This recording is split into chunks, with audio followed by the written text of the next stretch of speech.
Back-to-school savings are officially in session at Tanger Outlets. Shop the latest school styles with an extra 25% off during Tanger Style, our biggest sale of the season, now through August 25th. Plan your trip at Tanger.com.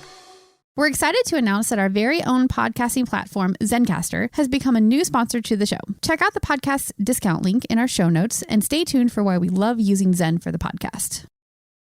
You're listening to the Archaeology Podcast Network. You're listening to the Archaeology Show. TAS goes behind the headlines to bring you the real stories about archaeology and the history around us. Welcome to the podcast.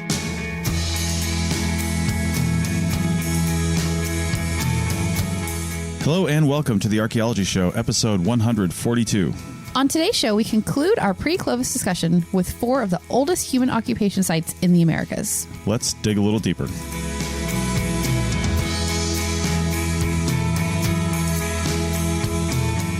Welcome to the show, everybody. How's it going? Pretty good. Well, we are still in Austin, Texas, and we are in the middle.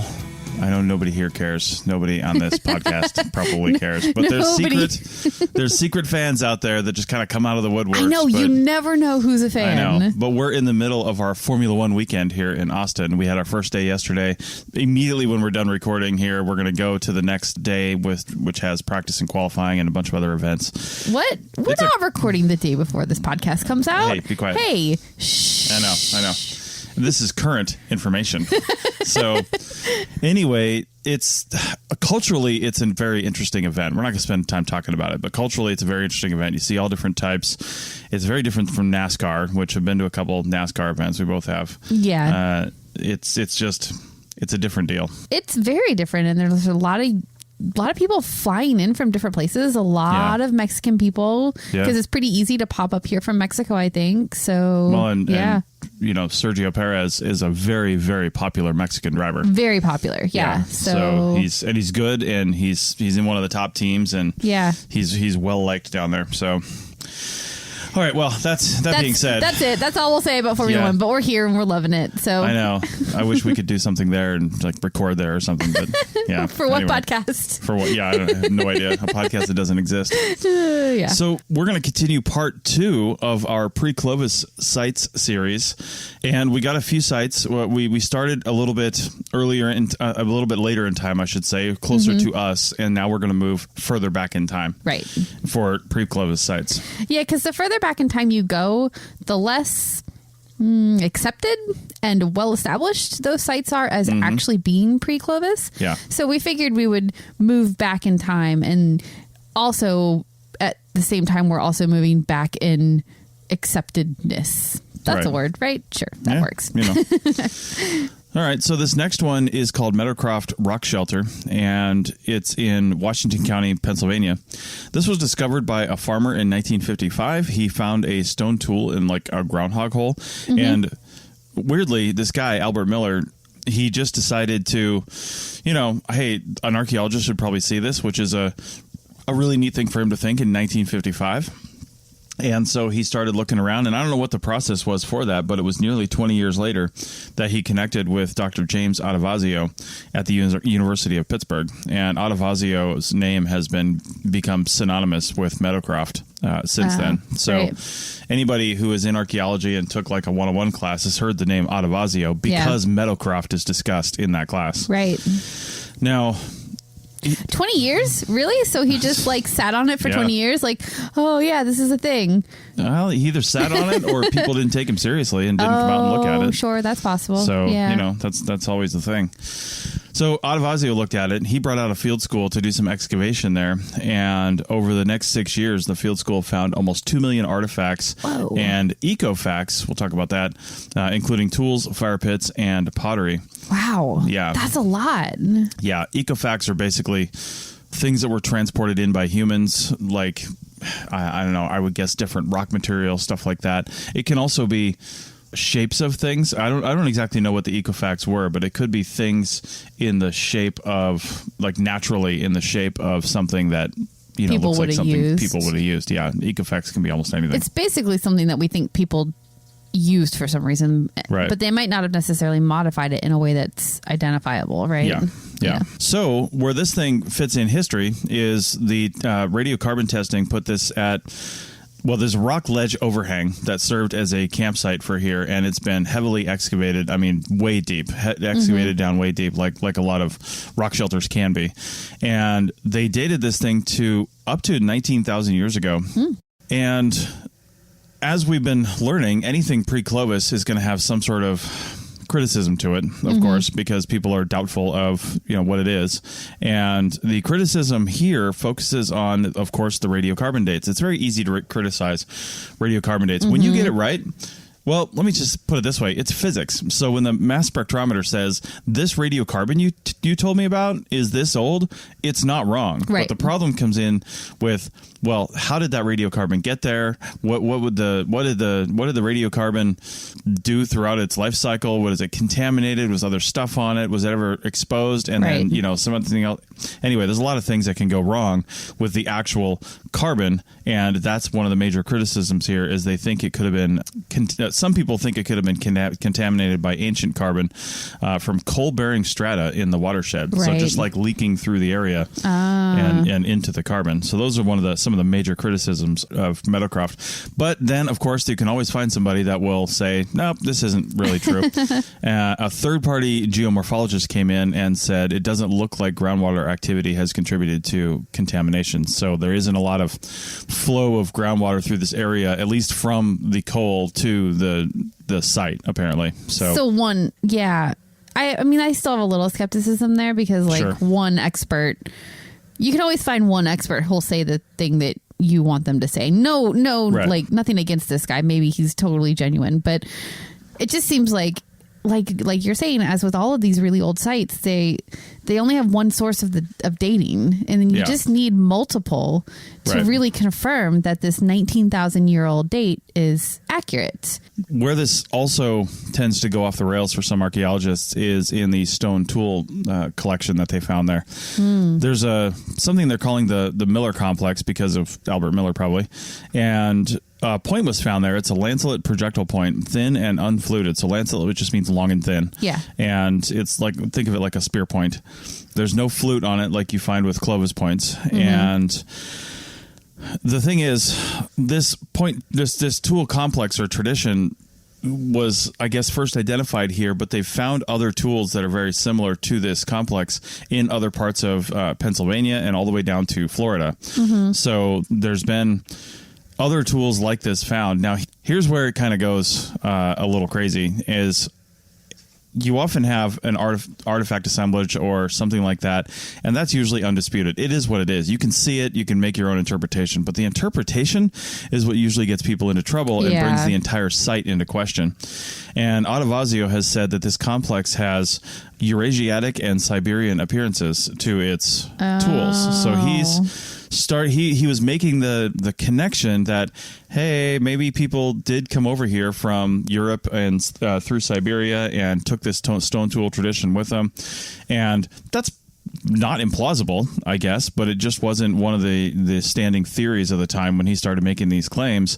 And so, people started to, I guess, dismiss Meadowcroft a little bit, because once you start associating it with something that people think is not true, then it becomes to bring the whole thing into question, Well, I think for me, when I look at an argument like that, I'm like, okay, you can take these stone tools, these projectile points, and be like, okay, they look like this tradition here and this tradition here and this tradition here. Yeah. You could definitely make those comparisons.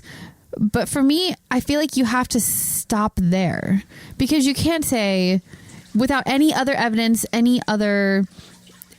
anything saying that it definitely came, it's a ancestor, or it came before or after or whatever. Somehow it's in the same lineage as the other traditions. You just can't say that without any other evidence to back that up.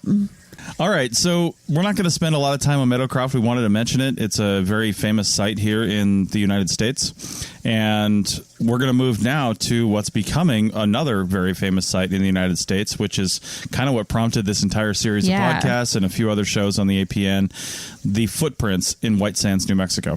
Yeah, this definitely prompted this whole conversation because I realized I didn't have a lot of knowledge about other pre-Clovis sites except for, the big famous ones. And I just wanted to like deep dive them a little bit more. So that was part of it. And also the sites that we've talked about, obviously Meadowcroft and then some of the ones from last week, they're not super well accepted in the community. But this White Sands one, I feel like it's going to have as more and more comes out about it, I think that people are going to have to accept that there were people here 21 to 23,000 years ago. Yeah, and they left their footprints too. So that's what it is. It's actually, just to describe it a little bit, if you look at it, it was footprints at the edge of a lake that's no longer there. It's now just sandy desert. Mm-hmm. And anybody's seen when you put your footprints into sand that it will leave your footprints there, right? So there would have been lots of footprints here more than likely, and not all of them would have solidified, so to speak, and preserved. But what more than likely happened here, if you just think about it, is this lake may have been either on its way out or seasonally it was drying up. Mm-hmm. And, maybe it's got anybody who's familiar with any sort of desert environment knows that lakes can come and go in a season with a rain pretty quick. Yep. And who knows how long this lake was here. I'm sure the scientists know, but I don't. But they were on the lake edge, and it was probably drying, and then left footprints. The lake dried away, and the footprints just dried super fast.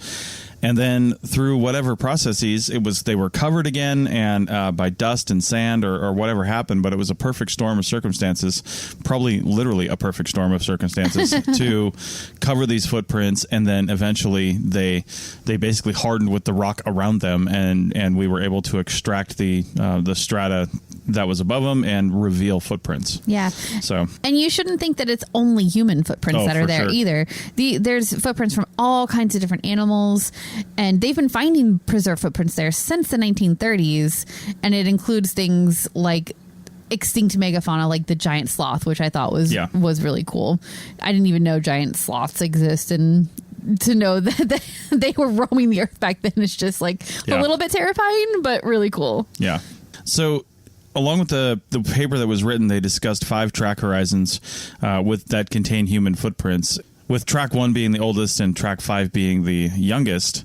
And you can take a look at the paper and some of the resources that we have here. There's a pretty good plan view map of what was found. Yeah, it's in the Nat Geo article in particular, which Nat Geo kind of annoys me because you only get to read 3 free articles a month or whatever. I'm almost ready to just give them my money so that I can read them anytime I want, because they do the best job with the articles. Yeah. But anyway, the plan view map in that article is really, really cool. So you should take a look at it. Yeah, indeed. So how these were dated, these are all kind of on top of each other, and you can't date fossilized footprints. Right. There's nothing there, right? We were talking about on the Archaeotech podcast, I was wondering if any sort of skin cells or anything were potentially there that could be discovered. Yeah. I don't know if that's an easy thing to find. I doubt it. I really doubt it. Yeah. And it probably was washed away or something like that over time. All the naysayers are going to throw contamination up. So, well, but if you can pull cells up, you can do a DNA analysis and you'll be able to genetically clock that back too. That's true. At least that time period. So that would be cool. Anyway, how they did date it was basically with what's again called relative dating, which you typically have to use if you don't have any sort of carbon source or any other source, or it's too old, right? This isn't too old for radiocarbon dating, but there's no datable radiocarbon stuff directly associated with it. Directly human, I guess. Yeah, created. Like human-made carbon. Yeah. But they did use radiocarbon dating, and they used it on these seeds of a plant that grows along this river and along this lake and in the lake. And these seeds are all over the place, right? Yeah. And they're even in the footprints, crushed by people. So clearly, sitting in the footprints, but then they're all over the place in this little area. So what they were able to do was basically date the layers above, in, and below the footprints, because it's very stratigraphically sound, as something along a lake edge would be. They're very, very linear. Yeah. And that was pretty easy to date, and they dated those, and they got lots and lots and lots of dates that correlated their findings, and that's how they dated this to 21 to 23,000 years ago, and it was pretty clear. Yeah. I don't think anybody is throwing up red flags about the dating at all. There's one question that comes into play with the dating is It's something called reservoir effect with dating. And I think you and Paul talked a lot about that. So why don't you explain what that is? Yeah, so reservoir effect is essentially something you already know about, but probably don't realize it. We often talk about having to store carbon in our atmosphere and in other places, like what's a good carbon sink in this world, and we're always concerned about that because of the greenhouse effect, and we're producing so much CO2. Where can the world naturally store all this carbon? One of the places they store carbon is in plants. Plants take in CO2 and they store carbon, but also seas. So big forests are big carbon sinks. If you cut down the rainforests, you lose a big place where we can store carbon. Right. But also water. Water naturally, and all the things in water, just stores carbon from the atmosphere. And because of that, plants that grow in the water also have a heightened level of carbon in them from that effect. Oh. They're more of a reservoir for the carbon, so to speak, and they can just hold more than the things around them. So one of the instant criticisms of this were, well, these of course had more carbon in them, and therefore we're older, because all you're doing is counting what's there, and therefore we're older, and that's why there's more. But the reservoir effect was taken into account here. They adjusted for that, and I'm willing to bet they adjusted conservatively, which tells me that this could be even older than they're saying, but they're being conservative with their estimates on the effect of the reservoir effect at that time. So yeah, I think I read that somebody said that even if there's a bigger effect than they originally thought, it still wouldn't change the date by more than like 1,000 years or so. Yeah, still pretty old. Yeah, so that's still like really, really old and way before everything else. So that's the skepticism with the dating. And I think that can be mostly dismissed. Yeah. I mean, it's pretty well shown that these dates are pretty solid. So here's the other skepticism. And we've talked to some archaeologists who feel this way. We won't say who. But the skeptics wonder if these prints are actually human footprints. That's the skepticism. Yeah, and the Life in Ruins crew had some Paleo-Indian experts on talking about this, and they were the people that were wondering that were wondering if, because they said that all the footprints from the humans were from like juveniles and adolescents, which totally makes sense. The parents are up on shore like doing stuff and living, and the kids are playing near the water, right? So there might be an over exaggerated sample of smaller footprints. Yeah. I mean, it's a snapshot in time. You're getting one snapshot, and it happens to be when children were playing on a lakeshore. Right. So you have to accept that. But they're also slightly deformed and rounded and stuff like that, as footprints in sand would be. And, they slump, all kinds of things happen. So they're not like clearly defined footprints. I mean, they are pretty clear. But somebody was wondering, I guess it was commented, is it like baby sloth footprints? And Life in Ruins guys, they actually looked it up while they were on the podcast, and they're like, no, that's actually very different. So I mean, when you look at other stuff that was around at the time, they're definitely human footprints. Because they're definitely footprints. Nobody is debating that. They are definitely footprints. The question is whether or not they're human. And I think that that's something that the experts did, is they looked at all the things that it could be from this area, and it's none of those. So it really must be human. So that, I don't know. For me, I'm willing to accept that. Other skeptics aren't. But I think that no matter what, this is really cool. And hopefully we get even more data from this site that'll keep confirming these dates that these older dates that we have to accept. Well, we're going to talk about that a little more as we wrap up this little series here in segment 3. But for now, let's move on to a big old cave down in Mexico. Back in a minute.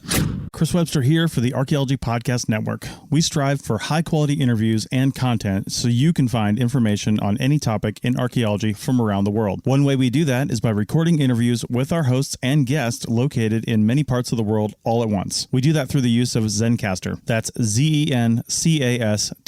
Zencastr allows us to record high-quality audio with no stress on the guest. Just send them a link to click on, and that's it. Zencastr does the rest. They even do automatic transcriptions. Check out the link in the show notes for 30% off your first 3 months, or go to zencastr.com and use the code TAS.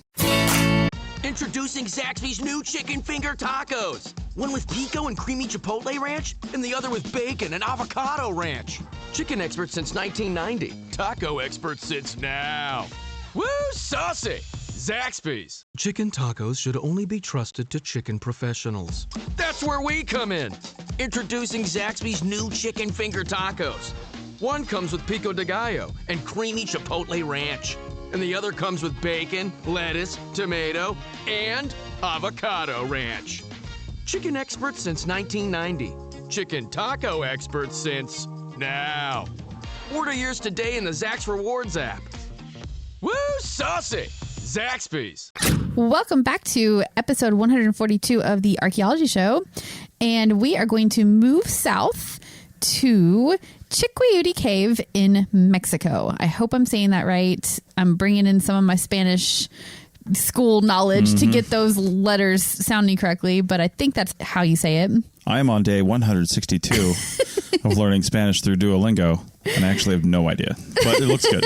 Well, no, you're doing pretty good. It's just, the letters are just, well, here, I'll spell it. Chiquihuite. I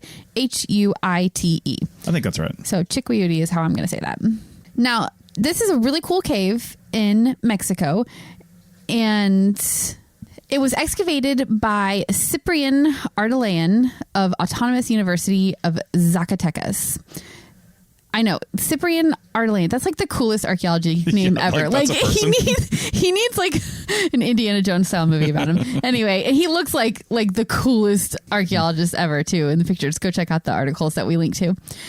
So Chiquiuti Cave is located in the Mexican state of Zacatecas, which is in north central Mexico.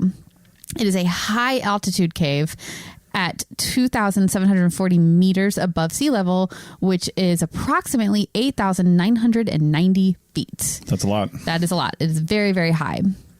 And it is not accessible. It's like, how did they even find it? I guess the local people, the native people probably knew about it forever and ever, but the current access to the cave is a 4 to 5 mile uphill rock scramble over boulders. It sounds pretty miserable, and some of the pictures make it look pretty terrible. So it is quite the trek to get to it. This says north central Mexico? Yeah. I really looked that up. I mean, is that something we could like go visit from New Mexico or something? I don't know where that would be. New Mexico, Arizona. Where's North Central? It's probably over Texas. It's probably, it's almost maybe directly south of where we are right now, actually, because Mexico swings way to the east, after. Maybe closer to El Paso. Yeah. But the thing is that they talked about the conditions at this site a little bit in the article that I read, and like it's not just a 4 to 5 uphill rock scramble to get to the site. It's also like a days-long donkey train to get to the camp before they get to the site, you know? So it is very remote and not super accessible unless you are planning on staying there for weeks on end. We, just as a side note, might be taking a donkey train to some Baja California rock art through the California Rock Art Foundation. Yeah. Check out CRAF. It's carrockart.org, I believe is the website. Yeah, check out. Donkey trains to get to archaeology sites. I don't know. I want to take a donkey train. I don't know about all that, but anyway. I so want to do that. Because forget about a 4 to 5 hour uphill rock scramble. As archaeologists, we've done those, and I don't want a 4 to 5 minute uphill rock scramble. Like, that is excruciating. The field school I did in Peru was like a 15-minute uphill rock scramble, and like it killed me every day. Yeah. It's like sand, but sharp rocks. Yeah. So, and the one in Peru, we were like stepping on human bone as we went too, because it also happened to be, their burial area. Course. But, why not? Anyway, Peru is a different place. So back to this cave.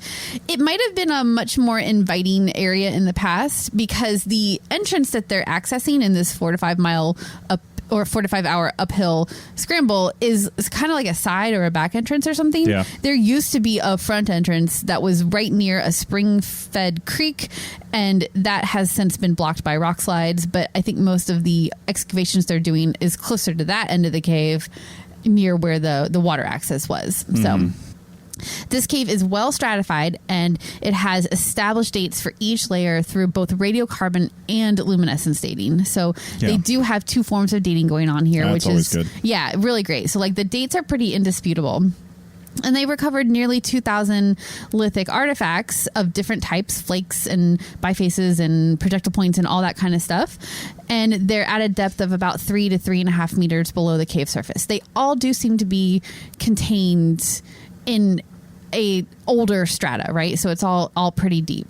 And they were able to date the organic material associated with that using the different dating methods I just mentioned. And that puts the layers that the artifacts were found in at 12,000 to 32,000 years old. That's crazy. I know. Yeah. 32,000. What? You know, something about caves real quick.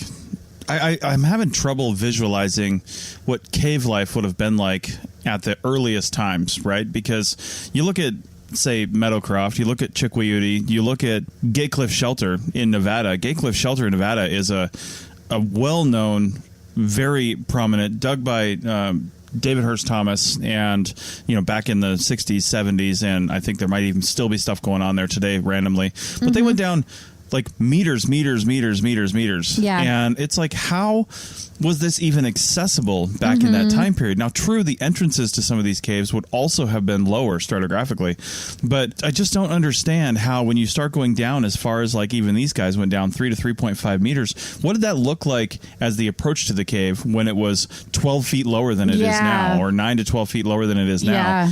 What does that even... How do you get in there? Why do you get in there? Yeah. And yeah, I just... The geology of it is super crazy when you start thinking about it like that, because the only reason there's artifacts 3 to 3.5 meters below the surface is because that's where the surface was, that long ago. So, but caves build up a lot quicker than the surrounding area does. They do. Because things flow in there. There's always water seepage into the cave, so the surface will build up faster than the surrounding area typically, which means, if you go back further in time, it's getting deeper quicker than the surrounding area. Right. If you were to look at it as like a time lapse. But I don't know. That's one of my favorite things to do, is to kind of visualize whatever site we're on. What did this actually look like back in the day? Because it didn't look like what you're sitting on now in most cases, unless it was only a few hundred years ago.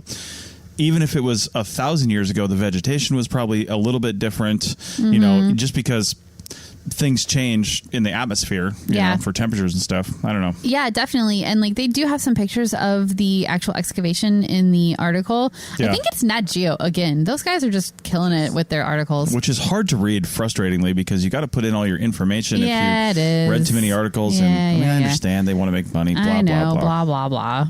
Maybe we should just give them some money so that we can read all we want.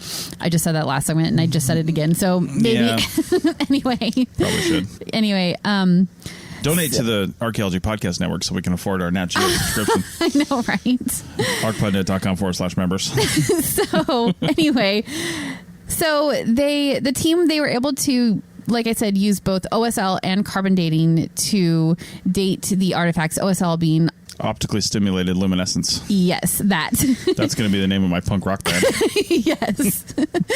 And they came to the conclusion that the artifacts were deposited starting 26,000 years ago. So they did have some of those older dates that went into 30,000 years ago, but based on where they found things, where their dates were, they kind of went a little bit more conservative and said 26,000 years ago. And like 26,000 is not conservative. That is way beyond that's another 5,000 years beyond what they're saying about the footprints, right? Yeah, but... Or 3,000 years beyond. But this is, 1,000 miles away from the footprints. Maybe not 1,000, but it's farther away. It is, yeah. Which came first? How did people go? What were the paths? Those are all the big questions, how did that even happen? Yeah. So what's wrong with this? Okay. There are some things wrong with this. First of all, there is no proof that the organic material that was dated, the radiocarbon dates, is human derived. Mm-hmm. It could be from natural fires, burning around and blowing in. It's from the desert. There's fires all the time and things could have blown in. There's no carbon that can be specifically related to humans, no hearts, no features. And also the bones, because they had some burnt bone, there's no cut marks on any of the bones found either. There's just nothing showing that humans affected any of the carbon that was dated. Okay, fine. No cut marks on the bones is kind of a big deal, because even if you didn't process the meat and you just threw something onto the fire, people were hungry back then. Yeah. When I eat a chicken wing now, I mean, I'm usually pretty hungry when I'm doing it. And I probably leave little drag marks with my teeth on the chicken wing. That's not even like a joke. That just happens, right? Right. You're eating a steak, you're eating a bone, you're going to clean that thing off, and you're probably going to leave some marks. Now, there's ethnographic evidence throughout many civilizations on the planet that they also would, especially after they're cooked, like crack these bones open and suck the marrow out. And that you would have to either chew or smash or something like that. And I feel like there would just be something from, the U-shaped grooves from teeth on some of these bones. Now it's possible it was all burned away. It's possible. I guess. It's possible.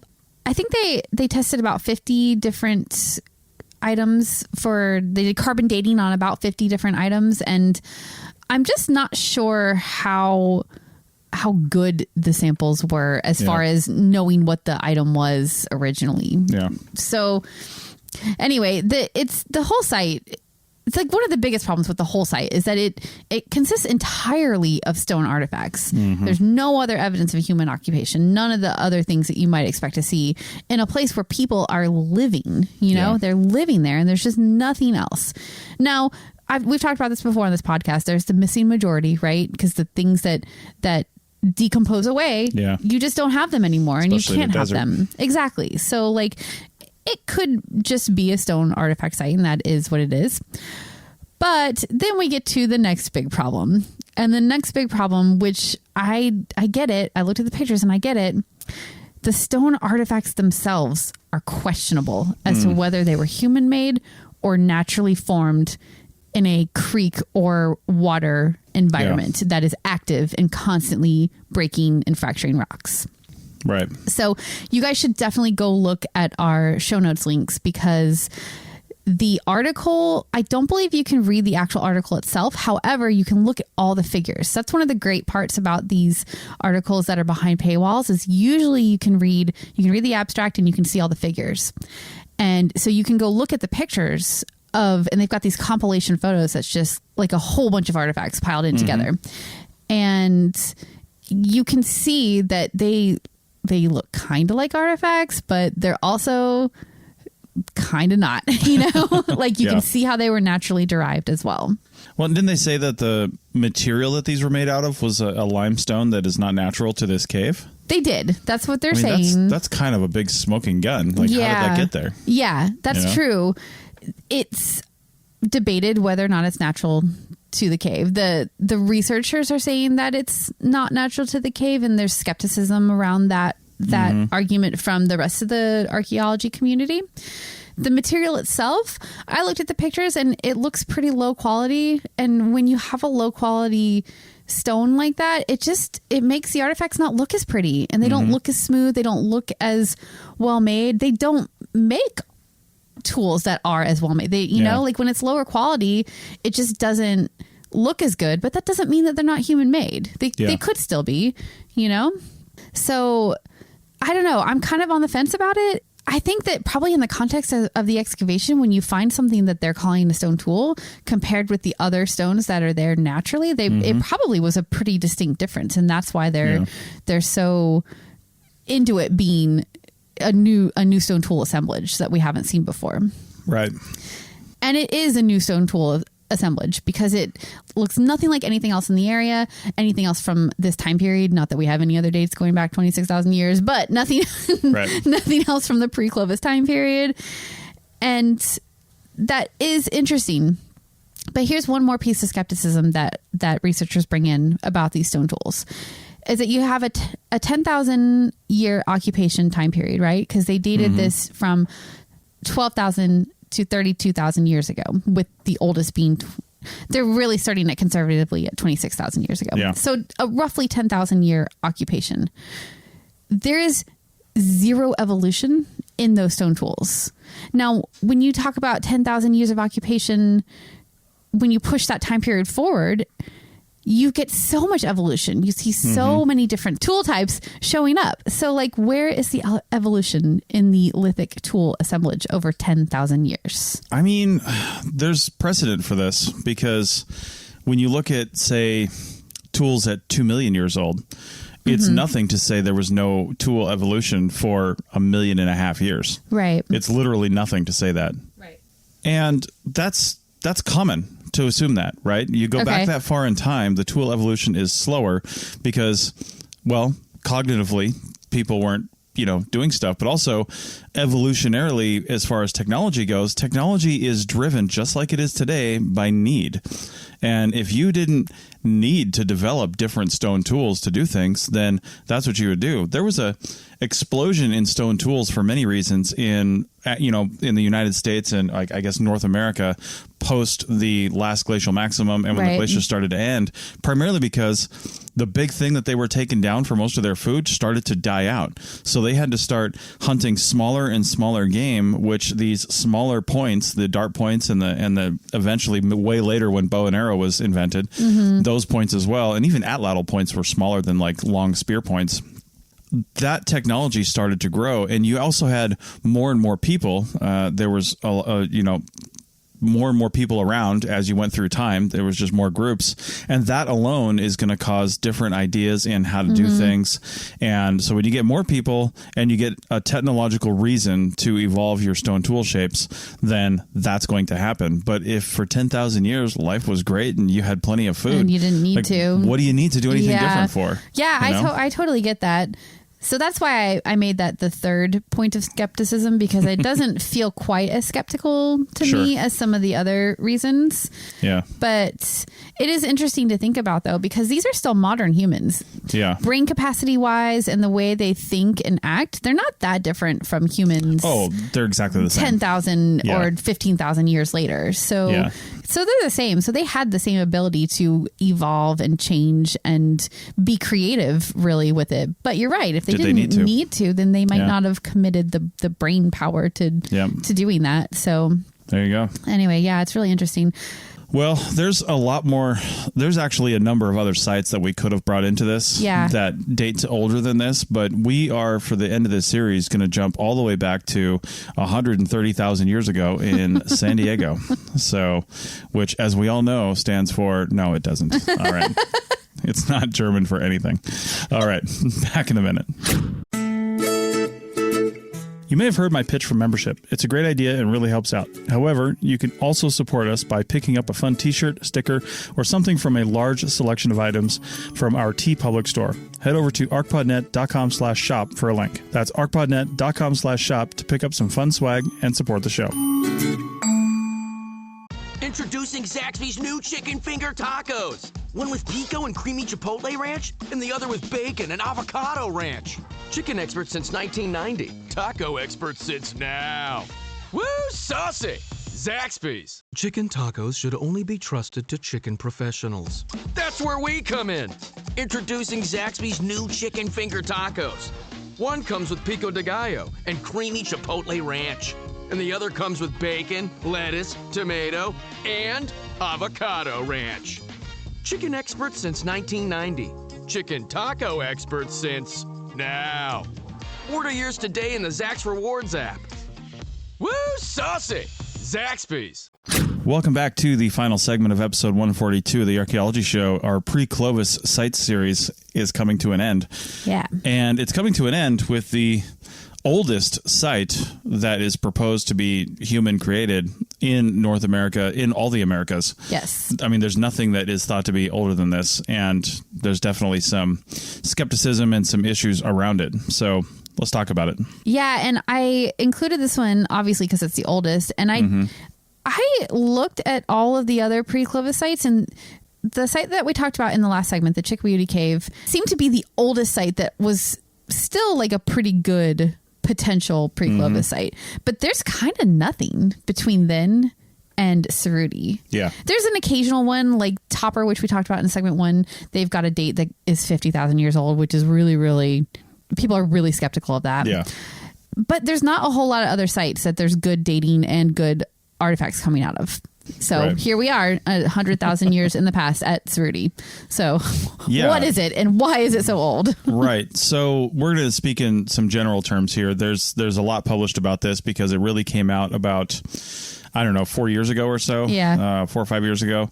And I actually have a bunch of links in the show notes as a little bit of a side note, we've got over 3,000 episodes on the Archaeology Podcast Network. If you go to archpodnet.com and you just go to the main page there and scroll down a little ways, there's a search field that will search all the podcasts, and it will search the titles and show notes and tags and everything that's in there. So check that out, because there's a lot of good stuff in there. And I actually pulled out a number of podcasts as not sources, but just other things, other shows talking about it. And I actually, just within a few weeks of this, the primary paper for this coming out, I interviewed one of the authors, Stephen Holland. We'll talk about what he said here in a minute here, but you should really go check that podcast out, because it was pretty good. I like that interview. But basically, Cerruti, I don't even know where the name came from, but it's basically downtown like San Diego. And they were doing a road project back in the early 90s, I want to say, and found some bones like while they were digging up. Now, I don't know how long they've been doing this, but California, especially Southern California, has a lot of paleontology just because of how the geology is. And they often, when you see an archaeological monitor out there, you may see 3 monitors on a California project: an archaeological monitor, a Native American monitor, and a paleontological monitor. Right. And sometimes a biological monitor. So you got a whole bunch of people standing around just watching the hole get dug and looking for stuff. So they put a stop on it. They collected a bunch of stuff, mapped it all out, and then, since this was a road project, basically just pushed on, and now it's buried under a highway, wherever it is. So all this stuff was put into a museum, and I guess it was looked at a little bit, but never really fully analyzed or discussed until Stephen Holland and his colleagues got a hold of it decades later. They started looking at it and said, wait a minute, these are like mastodon bones with cut marks, and there's these rocks that are associated with them that don't look like super great stone tools, but they look like primitive stone tools where just a few flakes are taken off of them. Again, I'll go back to like Oldowan tools, which are some of the oldest tools on the planet that we can identify as tools, and they're just like cobbles with a couple, it's like you bang the cobbles together and you can take a couple flakes off and make some sort of an edge, and do that. So that's the kind of stuff that was found. Well, his whole team was skeptical. They're like, wait a minute, we've dated this thing, and they used some other radiometric dating to date this site, but they dated the stuff around it. Again, you can't date these artifacts themselves, but they dated relatively the stuff around it to about 130,000 years. And those dates are good, right? The dates are decent. Yeah. They're not. The dates are not the point of contention here, right? The dates are good. They look great. Fine. Dates are good. Well, they took these, what they were calling stone tools, and sent them off to experts in that kind of a stone tool, and said, what do these look like to you? And they said, oh yeah, they look like tools, anything you'd find in Africa, blah blah blah. Where'd you find these? And they're like, San Diego. They're like, that's not possible. What are you talking about? So the criticisms around this, of course, are that these tools, so to speak, could have been created by natural processes, right? And they also could have been created by the bulldozers. There's people that think that the actual road construction actually made these tools, which we've seen before. Yeah, you see a bulldozer scrape, and you can definitely see some like recent flakes taken off. Yeah, and that rock that the bulldozer crushed over with this flake taken off of it, like maybe even a big flake or something like that, is probably going to look like that unaltered without any changes to it for thousands of years. Right. They just don't weather a lot of rocks. Right. They don't, unless they're in constant water, they don't smooth out. They don't really weather. If it's in a really dry environment, it's going to look like that for thousands of years. Yeah. So even 130,000 years. I mean, whatever. But the biggest concerns are, did humans create the cut marks? Or were they other animals or something like that? And because it's definitely mastodon bones, so there's that. Yeah. But did humans create the cut marks? And also, did humans create these tools? Yeah. The rocks were found in what was called a high energy environment back in the day, geologically speaking. I don't think it is now, but it would have been like a river outlet. Right. And that's always a high energy environment. Moves rocks around and breaks them. Yeah. I mean, take a look the next time you're bopping around a river. I don't know if you're anywhere in like the eastern United States, this probably isn't a thing unless you're up north, because it's all like sandy. But I grew up in the Pacific Northwest, where all of our rivers were covered by rocks. Yeah. Like you had to wear shoes in the river because it was just rocks. And to be honest, after reading this and talking about it again, I want to go to one of those environments and see if find the tools. Find the naturally Natural created tools. Yeah. And see what these rocks look like. I've seen rocks moving in like a fast moving eddy. Yeah. And you get the smaller rocks and it's crazy. Yeah, they hit just right and they break. And then if they hit just right again, they break again. They could make an edge that looks like something a human could use. But here's the other thing too, is like humans could have been taking advantage of the natural environment. Oh, sure. If let's just set aside the fact that everybody's very skeptical of the fact that this is an actual human site. But if there were humans there and this is a very active environment and it's creating sharp rocks all the time because of the way it naturally moves, then they might have just been picking those rocks up and using them because they're already there. They're already sharp. And why put the effort into making them into a tool if it's already doing it for you, you know? Right. I mean, expedient tools, whether you made them or not, are definitely a thing when you're in a hurry or you just don't want to do it or it's just going to work, you know? So I definitely buy that. And the fact that it's 130,000 years ago, what we were talking about in the last segment with, you know, the evolution of tools or whatever. Well, 130,000 years ago, they were still modern humans, but they just weren't going to be making the things that they were making 10,000 years ago. They just weren't at that point developmentally speaking yet. So an expedient tool probably would work for somebody that's 130,000 years old. Yeah, totally. So that part, I buy all of that. Yeah. So let's get to the cut marks. Well, I mean, the cut marks, to be honest, I don't know a whole lot about those either. There's some people that think they look like they were created by humans gnawing on bones and some people that don't. Yeah. Some people think they are, you know, could have been created by slicing motions to cut muscle off and stuff like that. And some people don't. Yeah. I mean, they're 130,000 year old fossilized bones. It's kind of hard to tell. Okay. So the real thing here is, what do we do with this information? Yeah. Yeah. Like, even if we accept the possibility that humans were here 130,000 years ago, what do we do with that information, right? Yeah. What does that actually tell us? And one of the things that Stephen Holland said in the podcast that I did with him a few years ago on this show was, we need to dig deeper. You know, we need more evidence. And we've talked about that on this show before, and I've talked about it on other shows. A lot of times, just because of the expedient nature of cultural resource management, archaeology, which is how most things get excavated here in this country, in the United States anyway, the expedient nature of it says, well, you're going to dig as deep as your shovel will go if it's a shovel test, or you're going to go down to 2 sterile layers, or if you've had a geomorphology done and they say, you know, that'll only go down so far as well. They don't always go all the way down to bedrock, which is the lowest layer anywhere. Yeah. But bedrock could be dozens of meters below you, depending on where you're at, and nobody's going to go that deep, right? But if we want to really sample the area and find out what's going on, we need to start going that deep if these sorts of ages are at least theoretically possible. Yeah. We just can't count out the fact that humans might have been here earlier than we originally thought. Yeah. And that's okay. Like, it's okay to evolve our hypothesis. And now we need to adjust our research methods to meet the evolving nature of the hypothesis, right? Nobody's saying that humans were actually here 100 or 130,000 years ago. You're not saying that. I'm not saying that. What we're saying is that there's a possibility for it. And we need to just move forward with our research methods that in a way that allows for that possibility. I think that's the main takeaway here.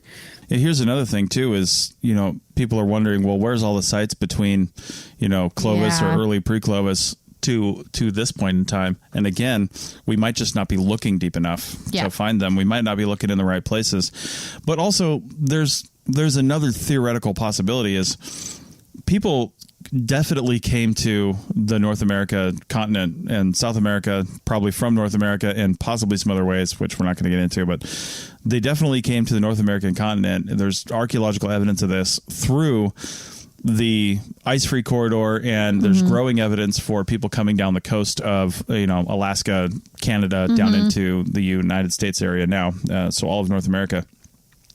But they would have done that when they could cross the Bering Land Bridge at the last glacial maximum, which is about the time that White Sands dates to and all that stuff. So when the glaciers were at their highest, they basically created these areas that don't exist when the glaciers don't exist. And the last time well, at least one of the last times there was also another glacial maximum was during the time of Cerruti.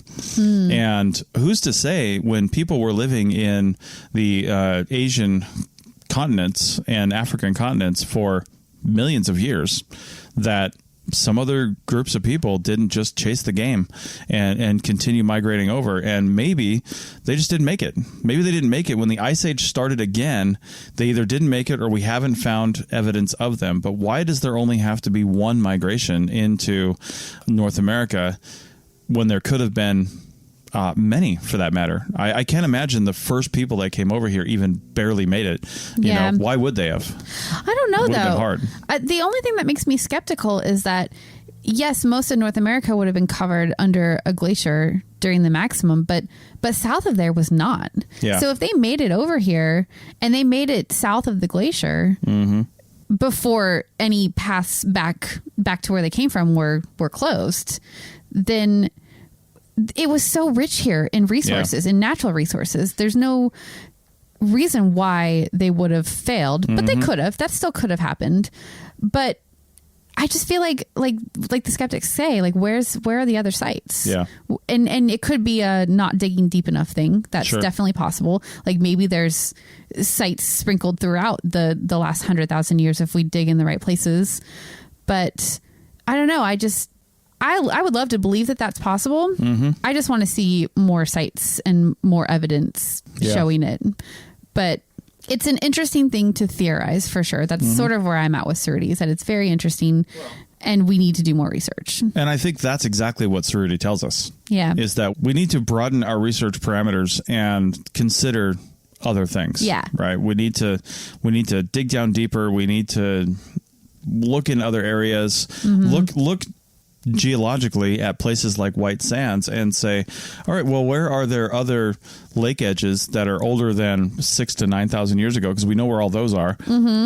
If you're in the desert, you can actually see paleo lake edges up along the shore, up along the hillsides, if you know what you're looking for. Right. But and often, anytime you have a basin or some sort of valley or something like that in like the Great Basin of the United States and in the Nevada area or Utah or anywhere else where it's really dry, there's still water down there. Yeah. And seasonally, after a big rain or something like that, you might have a little bit of a lake. But, 9,000 years ago when the glaciers were melting, it was a big, deep lake. Yeah, and totally connected to other things. So, and there's a really good archaeological tradition of looking at those paleo lake edges and knowing exactly where the older sites are going to be, because you know where the edge of the lake was 8,000 years ago. You can just say, I want to dig in this time period, and you can just see it and dig there. So we need to go back further and we need to figure out where those are. Now it's really difficult to do this in places like Nevada and north of there, where it was actually covered by a glacier for 10,000 years or 20,000 years, and because the glacier just destroys everything. Yeah, that's true. So there's that. That's why we have to go to coastal sites in those areas, or see if the people that may have been living here at 25,000 plus years ago, when the glaciers started to come in, where were they pushed to? They were pushed to White Sands. Yeah. They were pushed to those areas, and that's where we need to look deeper and use all this evidence that we've been collecting for older sites and say, this could be a thing. I'm curious about Meadowcroft and how people could have been there at the time period they said they were, because I'm pretty sure there were glaciers pretty close. Yeah. Yeah. Obviously people would have thought about this, and it's not me blowing the whole thing up, but still. Yeah, it's interesting because people had to work around the glaciers somehow. They had to. So, we know we had the ice-free corridor. That was a path that people could take. That was like 12,000 years ago, something like that, or 16,000 years ago. It started to thaw up around, I guess 12 to 15,000 years ago. Yeah. And then, of course, we have the coasts, and the coasts are what is most interesting to me, because the coast would have been accessible no matter what the glacier activity was. Yeah. And we know that the sea level has risen, and the shore is covered where people would have potentially been living in the ocean now. And I know that the ocean destroys things, but it can also preserve them too. But I would love to see more underwater archaeology going after what is potentially early sites, if they have managed to survive. I don't really know what kind of preservation they're gonna have when you're just, maybe there might be some, but the ocean moves everything around, so who knows.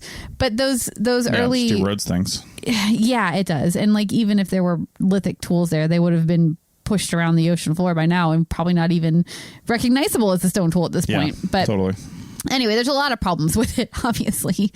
But the coastal stuff is what is really interesting to me, because it seems the most feasible way for people to have gotten into the Americas around the glacier at any point. Whenever they wanted to, they could have used the coastal route. So I don't know. There's just so much more research that needs to be done in everything, and we need to dig deeper. And that's what we were hoping to share with, everybody by doing this 2-episode series. Yeah. So what do you think? What do you guys think out there? Are you a no freaking way kind of person?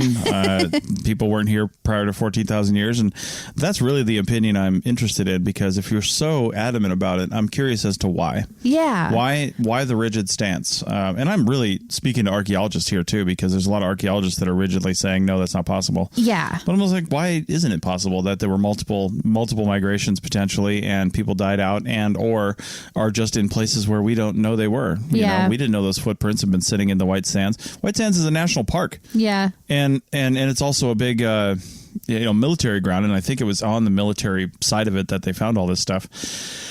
And it's been literally under our feet for many, many years that we've been going out there as humans, and it's just like how much other stuff is just right under our feet, and we're just not looking in the right spot. Yeah, totally. I mean, stuff like that is, you sometimes need the right day, the right light, the right wind, the right everything in order to see something like that. So I hope that we have better methods for uncovering this stuff in the future, because I think it's going to be really important to help figure out when people actually came to these continents. And I think it's a much bigger, longer, and more complicated story than we thought in the past. And that's great. Dive in. Keep excavating, keep digging, and keep answering those questions. But don't just like rigidly say no. I mean, I want to know why you're saying that, like you said, but like open your mind a little bit. Yeah.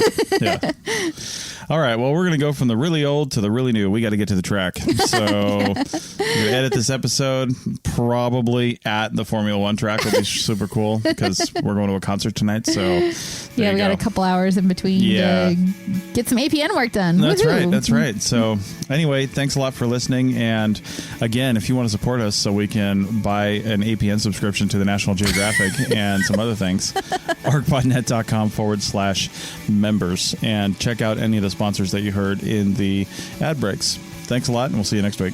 Bye.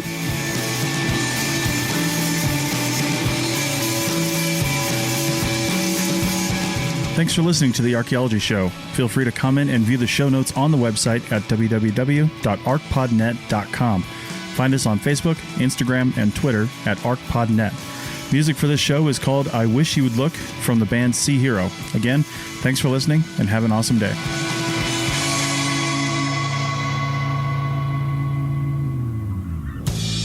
This episode was produced by Chris Webster from his RV traveling the United States, Tristan Boyle in Scotland, DigTech LLC, Cultural Media, and the Archaeology Podcast Network, and was edited by Chris Webster. This has been a presentation of the Archaeology Podcast Network. Visit us on the web for show notes and other podcasts at www.archpodnet.com. Contact us at chris@archaeologypodcastnetwork.com. Thanks again for listening to this episode and for supporting the Archaeology Podcast Network. If you want these shows to keep going, consider becoming a member for just $7.99 US a month. That's cheaper than a venti quad eggnog latte. Go to archpodnet.com/members for more info.